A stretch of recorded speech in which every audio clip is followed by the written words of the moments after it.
আসসালামু আলাইকুম সুপ্রিয় শিক্ষার্থীরা, আশা করি তোমরা সবাই ভালো আছো।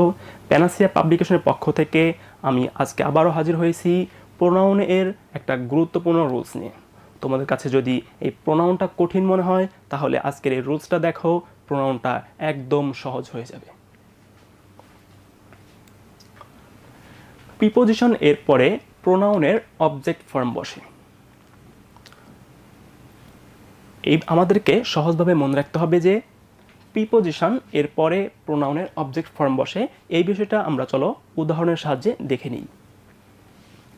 Between you and me I doubt that he will কাম।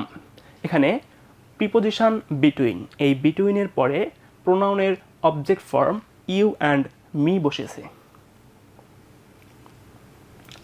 নিচে আরেকটা বাক্যে দেওয়া আছে যে every student in the classroom understand the lecture except me. এই বাক্যে এক্সেপ্ট প্রিপোজিশন হিসেবে বসেছে। উইদাউট এর পরিবর্তে বা উইদাউট এর অর্থে ব্যতীত অর্থে এক্সেপ্ট প্রিপোজিশন হিসেবে বসেছে এবং এই প্রিপোজিশন এর পরে দেখো প্রোনাউন এর অবজেক্ট ফর্ম মি বসেছে।